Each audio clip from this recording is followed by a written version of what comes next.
अवांजी समातुन ताईं radio voice of Sindh London. आम हीअं ॿुधी रहिया आहियो radio voice of Sindh London. अवांजी ख़िदमत में प्रोग्राम पेश कजे थो ख़बरुनि जी दुनिया। 19 मई 2026 अंगारे जे ॾींहुं प्रोग्राम ख़बरुनि जी दुनिया साण करे आऊं अवांजी ख़िदमत में हाज़ुर आवां पंहिंजो मेज़बान हबीब लगारी। सभ खां पहिरियां पेश करियूं था ख़ासि ख़बरूं। सिंध जे हक़नि लाइ एहतजाजी मार्च करण ते जस्कम जो मरकज़ी अॻुवाण फ़क़ीर रमज़ान कलवड़ गिरफ़्तार। अॻूणो DIG जावेद जसकाणी ड्रामाई अंदाज़ में अदालत पहुतो। शाहनवाज़ क़त्ल केस में संदसि ज़मानत बि मंज़ूर। मोरो जे शहीदनि जी सुभाणे पहिरीं वरसी SUP तरफ़ां जलसो रथियल। जीअं सिंध मुहाज़ी अॻुवाण सैयद नवाज़ शाह भाॾाई चयो आहे त PP 28 तरमीम खे क़बूल करे चुकी आहे। सिंधी ख़बरदार थियनि।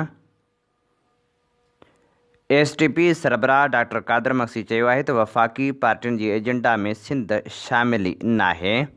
अमेरिका पारां सऊदी ऐं क़तर जी अपील ते ईरान मथां हमला न करण जो ऐलान। बलूचिस्तान में मुसलसल हमलनि जे करे गुड्स ट्रांसपोर्ट पारां गाॾियूं बीहारे छॾण जो ऐलान।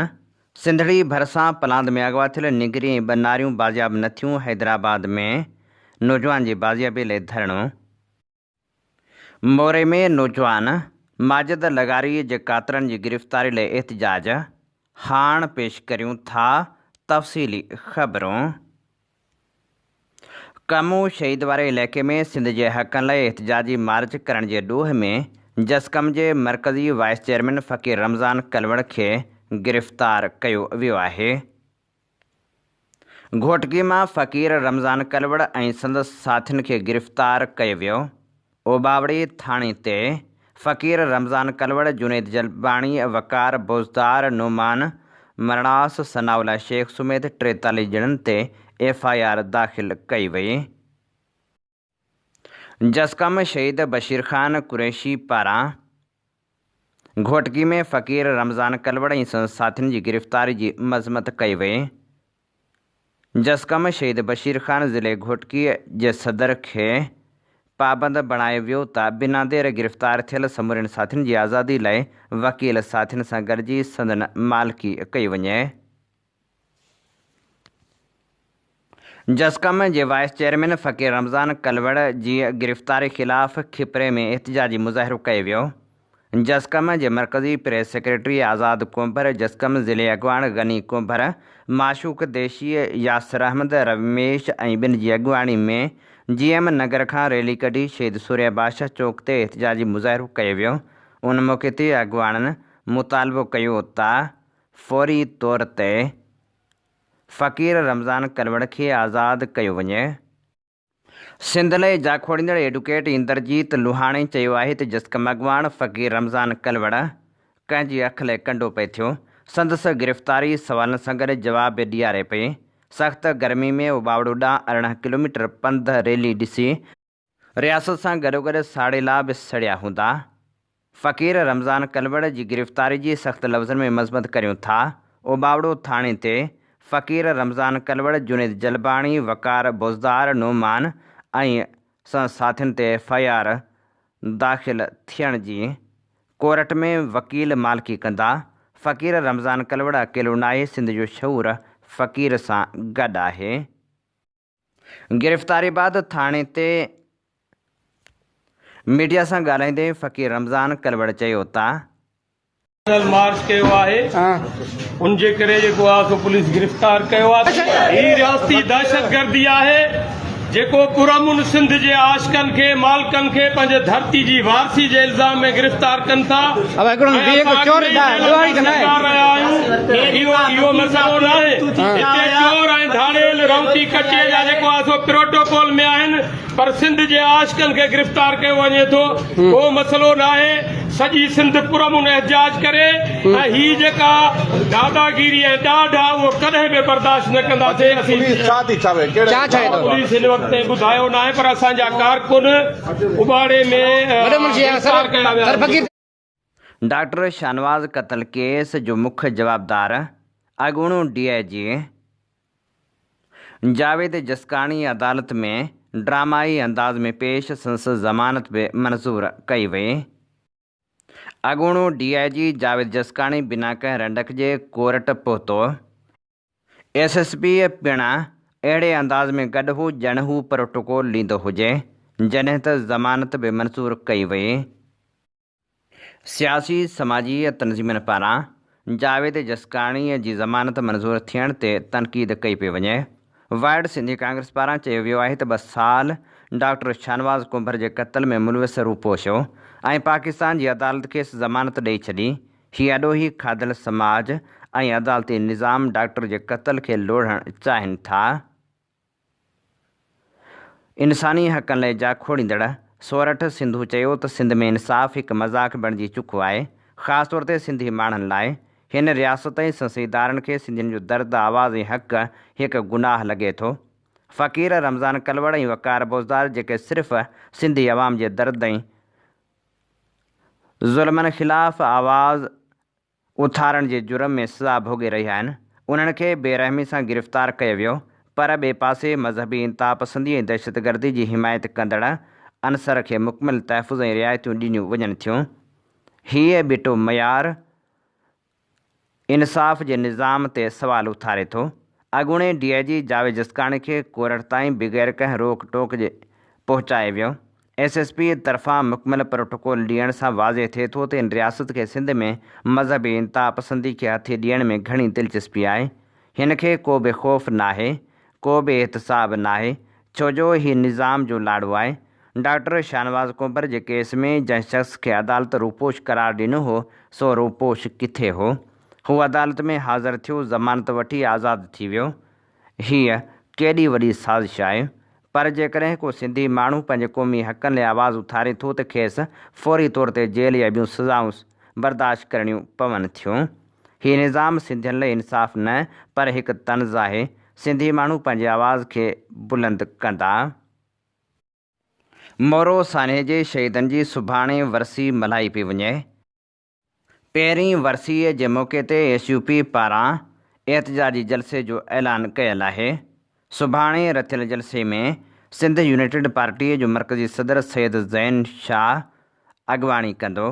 गुज़िरियल साल मोरो में सिंधू दरिया मथां अरिजंदड़ नुक़सानकार कैनालनि वारे मनसूबे ख़िलाफ़ एहतजाज दौरान शहीद इरफान समेत 2 ॼणनि खे शहीद कयो वियो हो, जंहिं बाद गिरफ़्तारियूं पिणु कयूं वियूं।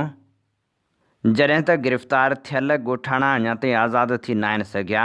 1 साल गुज़रण बावजूदि सन केस बि नथा हलाया वञनि, जॾहिं त शहीद इरफान ऐं शहीद ज़ाहिद जे क़त्ल केस में बि का अॻभराई नाहे थी।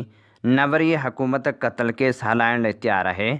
सिंध यूनाइटेड पार्टीअ जे मरकज़ी सदर सैयद ज़ैन शाह पारां एहतजाजी जलसे जो ऐलान कयो वियो हो, जॾहिं त सिंध यूनाइटेड पार्टीअ जे मरकज़ी सीनियर नायब सदर रोशन अली बुरड़ो चयो आहे त मोरो में 20 मई ते मोरो जे शहीदनि जी पहिरीं वरसी जे मौक़े ते एहतजाजी जलसो मुनक़िद कयो वेंदो।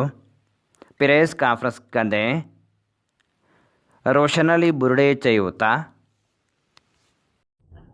20 मई 2025 ते जेको मोरे में रियासती जबर थियो, पीपल्स पार्टी जी नामनियाद जमहूरी हुकूमत जेको नौजवाननि खे शहीद कयो ऐं 6 कैनालनि वारी तारीख़ खे उनजो रुख तब्दील करण लाइ जहिड़े तरीक़े सां उन्हनि हिकमत अमली ठाही, उन में असांजे नौजवान साथियुनि शहीद इरफान ऐं शहीद ज़ाहिद पंहिंजो रेटो रत ॾेई ऐं पंहिंजे दरिया जो तहफ़ुज़ कयो, उन तहरीक खे सगारो कयो।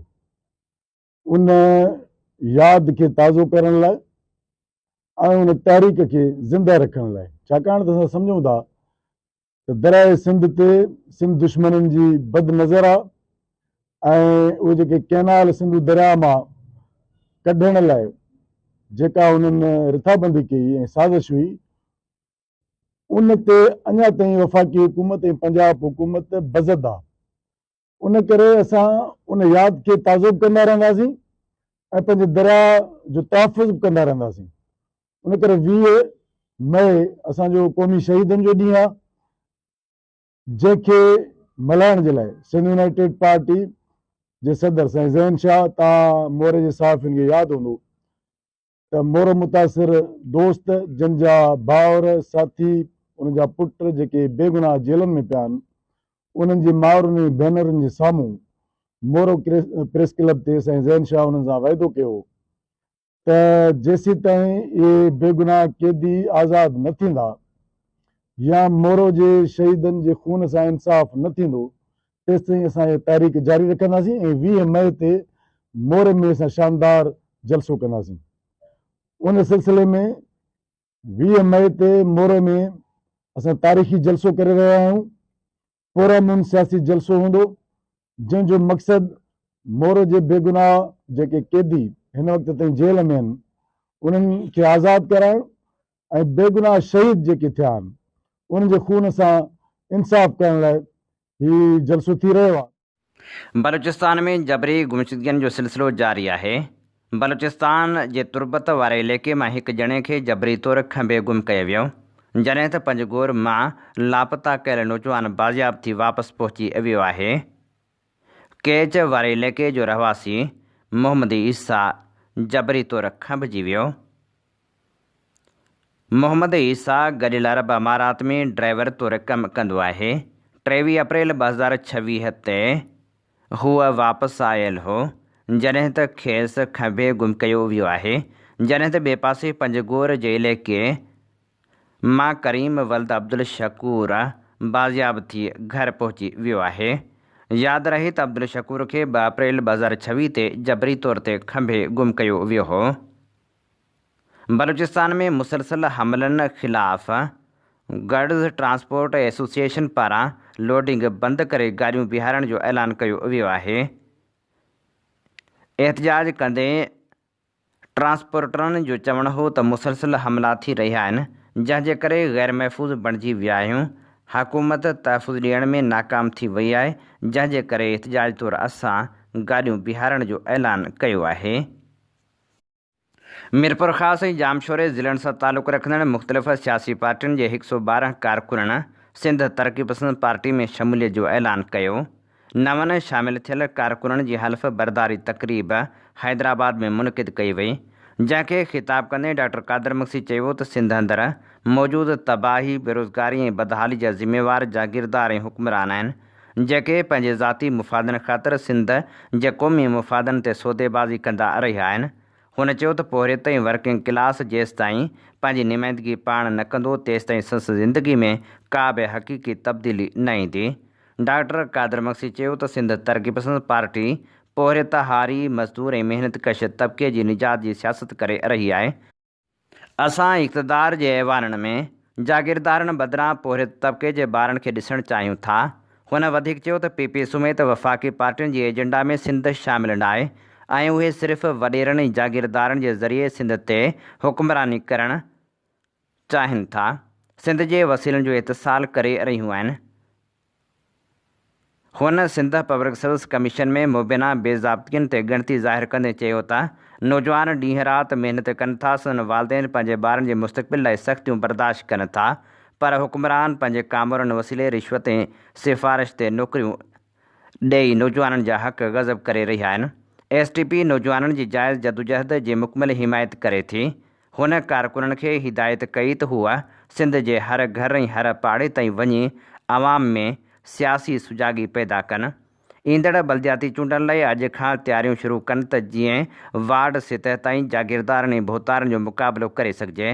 ॿिए तरफ़ सिंध पब्लिक सर्विस कमीशन जे मुबैना नाजाइज़नि ख़िलाफ़ जदोजहद कंदड़ नौजवाननि जे अॻवान ज़बीउल्लाह मस्तोई ऐं फ़खरुल्लाह खुहारो जी अॻवानी में नौजवाननि डॉक्टर कादर मक्सी सां संदसि रिहाइशगाह ते मुलाक़ात कई। नौजवाननि खे दरपेश मसइलनि बाबति ख़्यालनि जी ॾे वठि कई वई। उन मौक़े ते सिंध तरक़ी पसंद पार्टी ज़िले ठठे जे ज़िले ऐं तालुक़े उहिदेदारनि जो इजलास पिणु डॉक्टर कादर मक्सी जी सदारत हेठि मुनक़िद थियो, जंहिंमें ठठे जी मजमूई तनज़ीमी ऐं सियासी सूरतहाल जो जाइज़ो वठंदे नई ज़िले बाडी जो ऐलान कयो वियो। इजलास में ज़िले ठठे लाइ सैयद जलाल शाह खे ज़िले सदर, हकीम बिरोही खे नायब सदर, तारिक अब्बासी खे जनरल सेक्रेटरी, मोहम्मद सुमार मलाह खे जॉइंट सेक्रेटरी चूंडियो वियो। जीअं सिंध मुहाज़ जे मरकज़ी अॻवान सैयद नवाज़ शाह भाॾाई चयो आहे त 28वीं तरमीम सिंध ते हमिलो आहे। उन सां सिंध खे विरहाइण जी राह हमवार थींदी, ॿिटो बलदियाती निज़ाम आंदो वेंदो, समंड ते कब्ज़े खे जाइज़ ऐं आइनी हक़ क़रार ॾिनो वेंदो, सिंध जा सभु पैदावारी ऐं माली वसीला खसिजी वेंदा, पाण जी विर्छ जो टको पैसो बि पंजाब खणी वेंदो, कराची खे धार कयो वेंदो, सिंध जी जमली रहियल दौलत ते कब्ज़ो थींदो। पीपल्स पार्टी बिलावल खे वज़ीर अज़म करण लाइ 28वीं तरमीम खे क़बूल करे चुकी आहे। सिर्फ़ फ़ैसिलो या हुकुम सादिर थियण जी देरि आहे। सिंधी ख़बरदार थियनि। सैयद नवाज़ शाह भाॾाई वधीक चयो था। पाकिस्तान ठहण खां वठी एस्टाब्लिशमेंट या पंजाब जॾहिं बि पंहिंजे मफ़ादनि जे हिसाब सां ज़रूरत महसूसु कई आहे त जेको नाम निहाद आइन 73 जो हुजे या उन खां अॻु में ॿूरी आइन हुजे या जेके बि आइनी शिकिलियूं रहियूं आहिनि उन में तरमीम करणु हुननि जे ॾाहे हथ जो खेल रहियो आहे। ऐं जॾहिं बि ज़रूरी सम्झो अथनि त बिना देरि जे भले सियासी का हुकूमत वेठी हुजे ज़ाहिर या त मार्शल लॉ वेठी हुजे, ॿिन्हिनि सूरतुनि में आइन में तरमीम करणु हुननि लाइ कॾहिं मसइलो न रहियो आहे। उन्हनि आइनी तरमीमनि में सभ खां वधीक नुक़सानु उहो सिंध जो थींदो रहियो आहे। ईअं कोन्हे त को पाकिस्तान जे कंहिं बि आइन में उहो सिंध खे हक़ मिलियल आहिनि या उहो आइन सिंध जे लाइ बहितर आहे। जेको बि आइन ठहियो आहे उहो 73 जो नाम निहाद आइन हुजे, आइन सॼे जो सॼो सिंध जे ख़िलाफ़ु आहे, सिंध दुश्मन आहे। उहो 73 जो आइन सिंध जे वजूद जो वेरी आहे।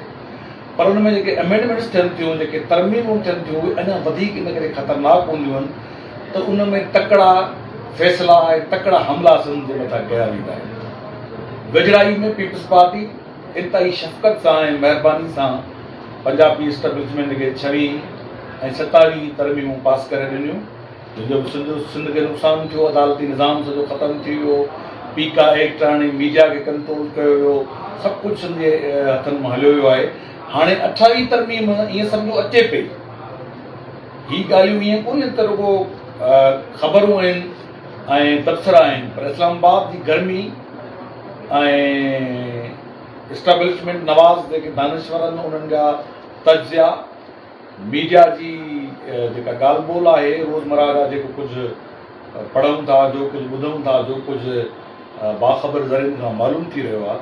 28वीं तरमीम अचे पई। 28वीं तरमीम में सिंध खे विरहाइण जी रिथाबंदी शामिल आहे। 28वीं तरमीम में नाम निहाद जेका पीपल्स पार्टी जी दावा हूंदी आहे त असां हाणे तरमीम हाणे सूबनि खे जन्नत ऐं नज़ीर ठाहे छॾियो आहे, उहा तरमीम वापसि थींदी। 28वीं तरमीम में सिंध जा सामूंडी पट्टी मुकमल तौर ते वफ़ाक़ यानी पंजाब जे हवाले थी वेंदी। 28वीं तरमीम अचण सां सिंध जा समूरा जेके मिनरल्स ऐं माइनर्स आहिनि, जेके कुदरती पैदावारी वसीला जेके अॻु में ई पंजाब खणे थो, उन्हनि जी खे क़ानूनी शिकिल मिली वेंदी त पंजाब खे क़ानूनी जवाज़ मिली वेंदो, आइनी जवाज़ मिली वेंदो त कोयलो, तेल, गैस, समुंड जी पैदावार खणी वेंदो। कुंभ भरिसां फुर मज़ाहिम ते नौजवान क़तल थी वियो हो, जंहिंजो लाश वारसनि नेशनल हाईवे ते रखी कातिलनि जी गिरफ़्तारी लाइ एहतिजाजी धरणो हयो।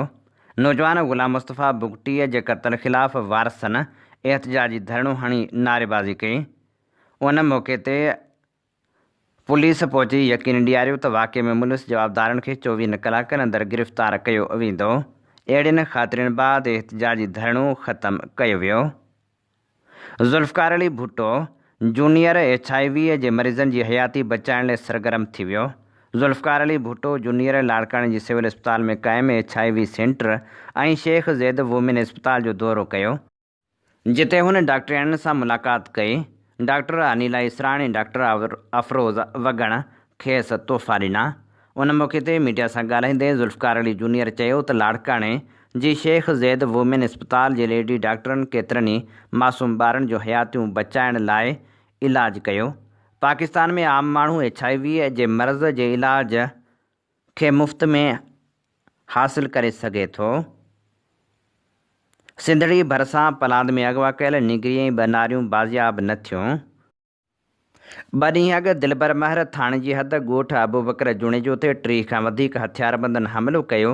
18 सालनि जी आसिया, 16 वरहनि जी रिहाना ऐं 10 सालनि जी नाज़िया खे अगवा करे विया हुआ। SSP मीरपुर ख़ासि वाक़े जो नोटिस वरितो पर अञा ताईं बाज़ियाब न करायो वियो। कुझु ॾींहं अॻु नौजवान इम्तियाज़ मंगणहार नारी लतीफ़ा मरीज़ सां घरां निकिरी पसंदि जी शादी कई हुई। जवाबदारनि पलांद में नौजवान जे घर ते चढ़ाई करे संदसि भेण ऐं ॿिनि पुफाटियुनि खे अगवा कयो। वारस अञा ताईं केस दाख़िल कराइण बि थाणे ते न पहुता। पुलिस जो चवणु आहे त केस दाख़िल कराइण लाइ ईंदा त केस दाख़िल कंदासीं।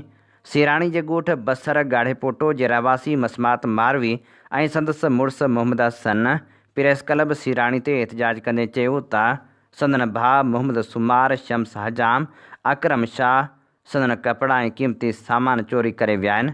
पुलिस वटि शिकायत दर्ज कराई आहे पर का बि कार्रवाई नथी कई वञे। हुननि मुतालबो कयो त फौरी तौर ते कार्रवाई करे इंसाफ़ ॾियारियो वञे। कची पुल वटि पुलिस जे ज़्यादतियुनि ख़िलाफ़ ट्रांसपोर्टरनि ऐं ड्राइवरनि सिंध ऐं बलूचिस्तान खे मिलाईंदड़ M8 मोटरवे ते गाॾियूं बीहारे धरणो हयो, जंहिं सबबि 5 कलाकनि ताईं ट्रैफ़िक मुअतल रही। ट्रांसपोर्टरनि ऐं ड्राइवरनि जो चवणु हो त पुलिस बिना कंहिं जवाब जे गाॾियूं रोके रिश्वत घुरी रही आहे। हुननि चयो त रिश्वत न ॾियण ते पुलिस गाॾियूं काहे थाणे ते बीहारे छॾे थी, जेका सरासर ज़्यादती आहे।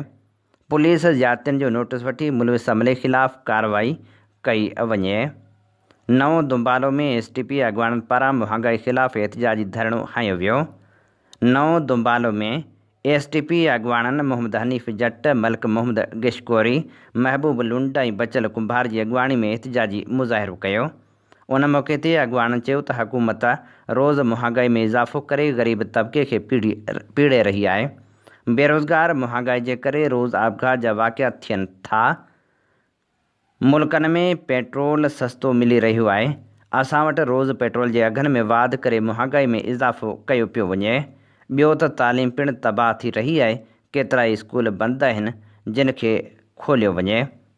मोरे भरिसां ॻोठ ख़मीसो ॾाहिरी जे रहिवासियुनि ग़ुलाम शबीर लगारी, बख्श अली लगारी, मज़हर अली लगारी, अमजद हुसैन लगारी ऐं ॿियनि कराची में बेदर्दी सां क़त्ल कयल नौजवान माजिद लगारी जे कातिलनि जी गिरफ़्तारी लाइ एहतजाजी मुज़ाहिरो कयो।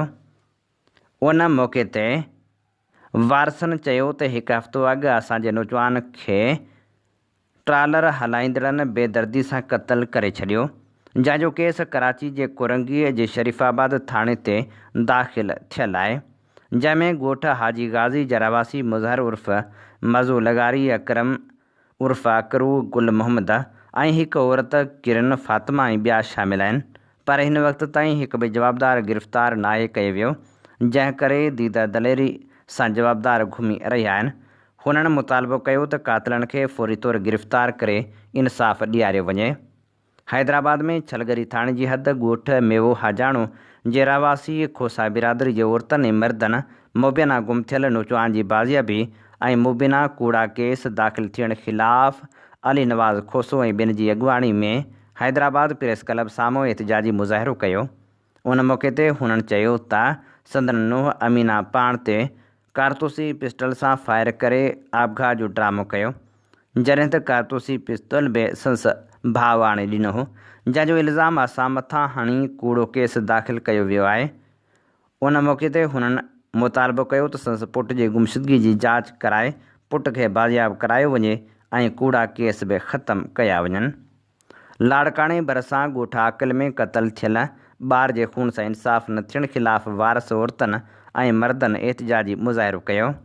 उन मौक़े ते मक़तूल ॿारड़े जे सोट आमिर गाद, मुर्तज़ा गाद, सिराज आबिद, आकाश ऐं ॿिनि चयो त 11 महीना अॻु पुराणे तकरार तां खोड़ाज़ा जे बासरनि अली नवाज़ खोड़ो, सलाउद्दीन ऐं ॿिनि फायरिंग कई, जंहिंजे नतीजे में 11 महीननि जो अली हैदर क़त्ल थी वियो हो, जॾहिं त संस भेण नूर फातिमा ऐं माउ साइमा ज़ख़्मी थियूं हुयूं। अहिड़े वाक़े जो केस दाख़िल थियण बावजूदि 11 महीना गुज़री चुका आहिनि, पर पुलिस मुल्स जवाबदारनि ख़िलाफ़ का बि कार्रवाई नाहे कई। उन मौक़े ते हुननि चयो त फौरी तौरु कार्रवाई करे इंसाफ़ ॾियारियो वञे। गवर्नमेंट प्राइमरी स्कूल मोहम्मद निंधो जे ॻोठाणनि ऐं शागिर्दनि पारां स्कूल जी इमारत तामीर न थियण ख़िलाफ़ खोरवाह में एहतजाजी मुज़ाहिरो कयो वियो। उन मौक़े ते ॻोठाणनि बचल गुल मुनीर मोहम्मद ऐं ॿियनि दाहींदे चयो त 29 सालनि खां स्कूल जी मरमत नाहे कराई वई। इमारत मुकमिल तौर ते ज़बून बणिजी वई आहे, जंहिं सबबि केतिरनि ई ॿारनि जूं ज़िंदगियूं दाव ते लॻल आहिनि। असां केतिरा ई भेरा तालीम खाते जे अमलदारनि खे ज़बून इमारत बाबति लिखियो आहे, पर केर बि ॿुधण लाइ तयारु नाहे।